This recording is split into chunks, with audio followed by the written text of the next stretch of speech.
સૌ પ્રથમ માં ભગવતી રાજરાજેશ્વરી વાઘેશ્વરીના ચરણોમાં અનંત કોટીવાર નમસ્કાર કરી વિશાળ સભા અને સ્ટેજ પર બિરાજમાન મારા વડીલો, માતાઓ, ભાઈઓ, બહેનો તથા બાળકોની અંદર રહેલ ક્ષાતત્વને વંદન કરી મોટા ભાઈ શ્રી યોગરાજભાઈએ સોંપેલ જવાબદારીને પરિપૂર્ણ કરવાની વડીલો પાસે અનુમતિ માગું. અત્યારનો સમય જે છે તે ખરેખર ક્ષત્રિયો માટે શું કરવું અને શું ન કરવું એવા ઘણા બધા યુવાનોમાં ક્વેશ્ચન છે. એવો મારો બાળપણનો એક પ્રશ્ન, ખાસ હજી એક પ્રશ્ન જ છે કે ક્ષત્રિયોની ઉત્પત્તિ ખાસ કરીને શું કામ થઈ? તો કે રક્ષણ કરવા. બાળપણથી આવું વડીલોએ અમને શીખવાડતા કે રક્ષણ કરવા માટે ક્ષત્રિયોની ઉત્પત્તિ થઈ. એટલે ક્ષત્રિયોને ગૌ બ્રાહ્મણ પ્રતિપાળ કહેવામાં આવ્યો.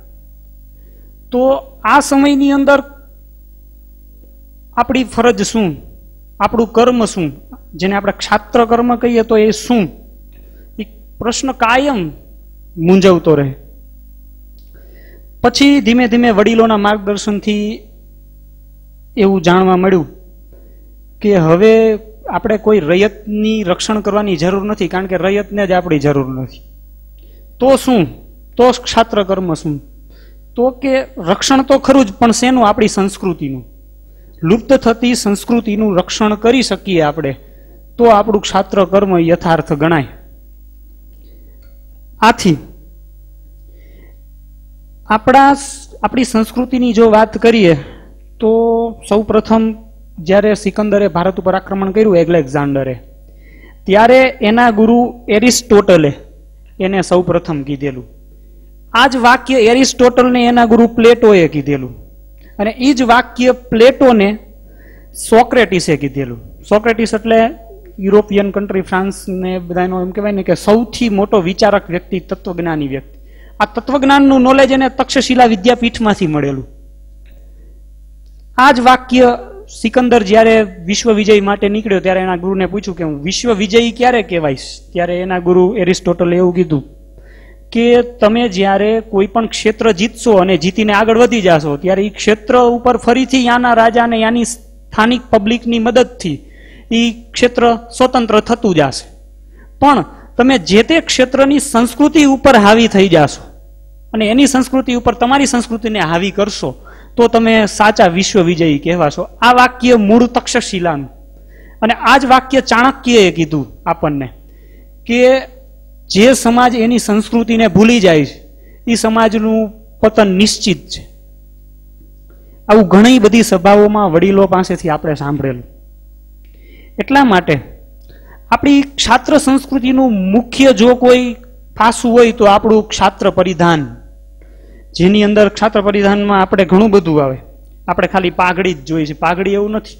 ક્ષત્રિયોનું મૂળ પરિધાન જે છે અંગરખું, પછી ભેટી, ભેટોના પણ ઘણા બધા પ્રકાર છે, આપણે ભૂલી ગયા છે. એ સિવાય આપણા મૂળભૂત હથિયારો, ખાસ કરીને ખાંડું, જેનું મૂળ સ્વરૂપ ખડક પણ ખાંડું. અત્યારે આપણે તલવાર કરી, હકીકતમાં તલવાર આપણું હથિયાર જ નથી, બરોબર? આયાતી શબ્દ છે આખો. એ સિવાય કટાર, સાંગ વગેરે. પણ એમાં પાઘડીનું મહત્વ ખૂબ જબરજસ્ત હતું. જ્યારે કોઈ ક્ષત્રિયને માનહાનિ થાય ત્યારે એ સોગંધ લે, કેવા લે કે જ્યાં સુધી હું આ વસ્તુનો બદલો નહીં લઉં કે અથવા તો આ વસ્તુ હું પરિપૂર્ણ નહીં કરું ત્યાં સુધી પાઘડી નહીં પહેરું. આવા અસંખ્ય ઉદાહરણો આપણને ઇતિહાસમાંથી જોવા મળે. તો આ પાઘડી, પાઘ એ આપણી મૂળ સંસ્કૃતિ, સાફો આપણું આયાતી કલ્ચર. આવું અમે ઘણી વાર કહેતા આવ્યા છીએ.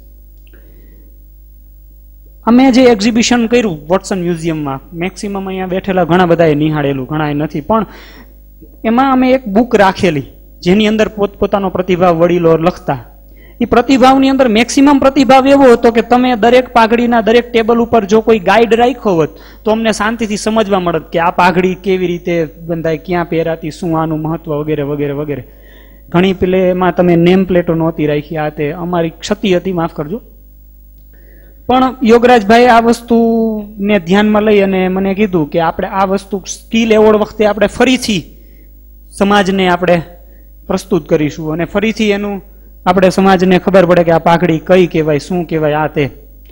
તે તમામ પ્રકારની જાણકારી આપવાનો પ્રયત્ન કરશું. જો જાગે સમાજ અને એ હૃદયની અંદર લાગી આવે તો ફરીથી આ સંસ્કૃતિ જીવત થાય એવા ચાન્સીસ છે.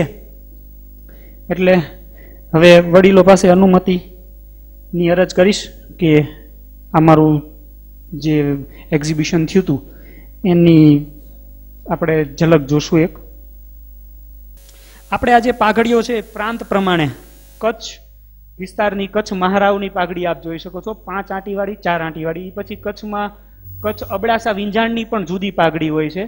જાડેજાઓની મૂળ પાઘડી જામશાહી પાઘડી જેને અત્યારે કહે છે, પણ એને જાડેજાઓની મૂળ પાઘડી હતી.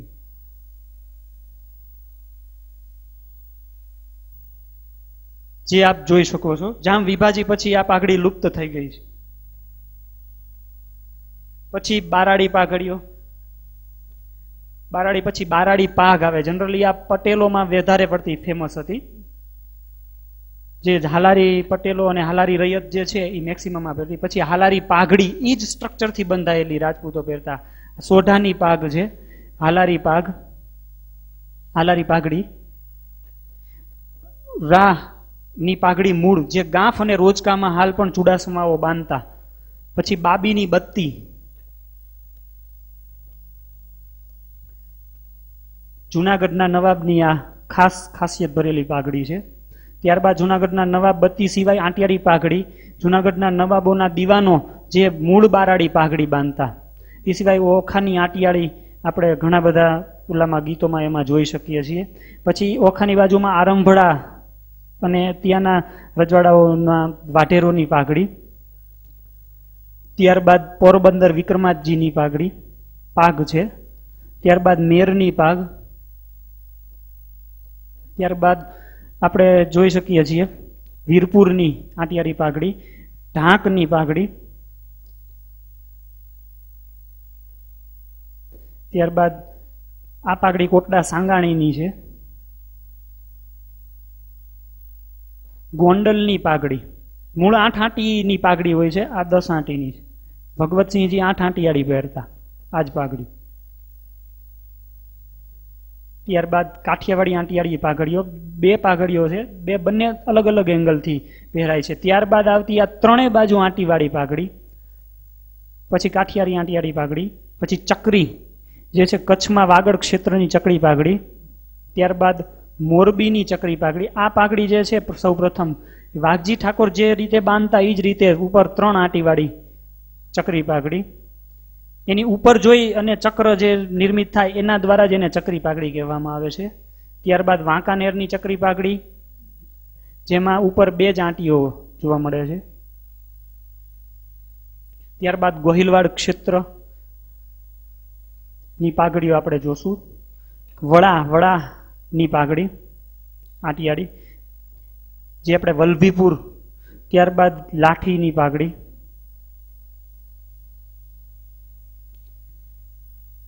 લાઠીની સોનસડીની પાઘડી.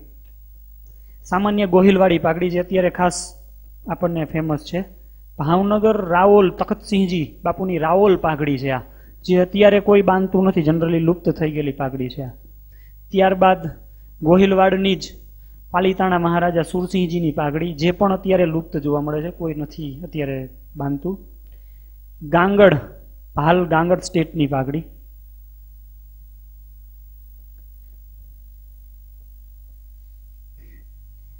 આ સાણંદ સ્ટેટની આંટિયાળી પાઘડી.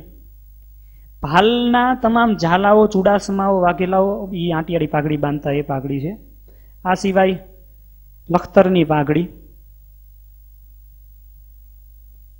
બાલસિંહજી હવે ઝાલાવાડ પ્રાંતની અંદર લખતર બાદ આપણે જોશું બાલસિંહજીની વઢવાણની પાઘડી. ત્યારબાદ ચૂડાની પાઘડી એની બાજુમાં જોઈ શકાય છે.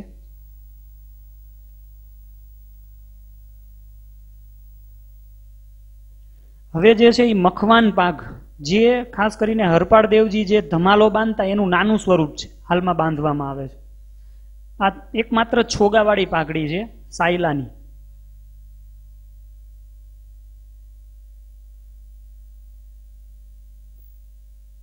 ખુમાણ જોગીદાસ ખુમાણની બોકાની સહિતની પાઘડી છે જે બારવટા દરમિયાન તેઓ બાંધતા.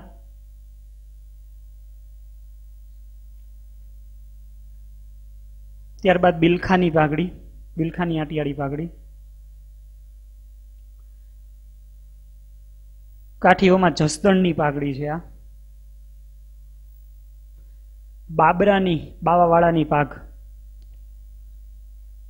અને ત્યારબાદ બાવાવાળાએ પોતે પોતાના હાથે બાંધેલી 75 યર જૂની એમની પોતાને હાથે બાંધેલી પાઘડી, જે તેમના વારસદારોએ ખૂબ કાળજીથી હાલ સુધી એને ખૂબ સરસ રીતે સાચવી રાખી છે. બાવાવાળાનો ફોટોગ્રાફ્સ પણ આપ જોઈ શકશો.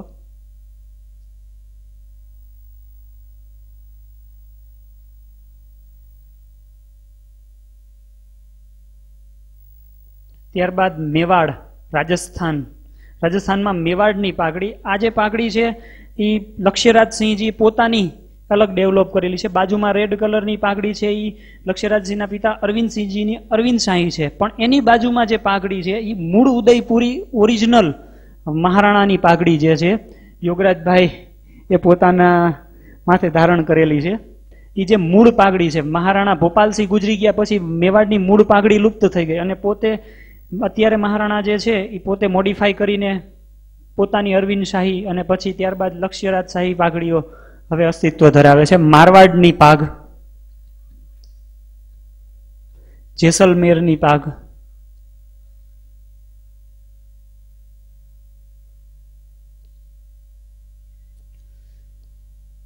ત્યારબાદ વડોદરાની ગાયકવાડી પાઘડી.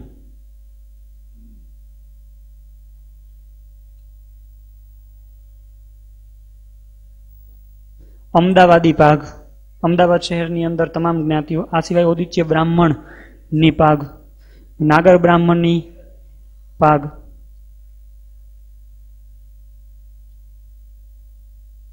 રાજસ્થાનના વ્યાપારી અને રૈયતની પાઘ અને પાઘડી. ભરવાડનું ભોજપુરું, રબારીનો રાતો છેડો. ત્યારબાદ કડા ભરેલી કાઠિયાવાડી, જે અત્યારે હાલમાં પટેલો ખાસ કરીને કાઠિયાવાડના બાંધે છે. ચારે બાજુ ગૂંથાયેલી પાઘડી હોય છે. આ ચારે બાજુ આંટીઓ જોવા મળે. શિવાજી મહારાજની પાઘડી. શિવાજી મહારાજ જે સ્ટ્રક્ચર જે રીતે બાંધતા એ જ રીતે બંધાયેલી પાઘડી. ત્યારબાદ ગ્વાલિયરની સિન્થેટિક પાઘડી. ત્યારબાદ કોલ્હાપુરની પાઘડી. દક્ષિણની અંદર મૈસૂર, ઉત્તરમાં પંજાબનું દસ્તાર અને પંજાબની પાઘડી. મૂળ સાફા, જે સાફો ભારતમાં પ્રવેશો એ જ સાફો. ત્યારબાદ મુગલાઈ, ઈરાની, અફઘાની, વહોરાના ધર્મગુરુઓની પાઘ. ત્યારબાદ અત્યારે જે સાફો આપણા વડીલો બાંધે છે, લેરિયાનો, સફેદ ટીપકીનો, પીળો, આ જે છે એ સોનસડીનો જે મૂળ મરાઠી સાફો છે. આ આપણો રાજપૂતી કલ્ચરનો સાફો અને જોધપુરી. અસ્તુ.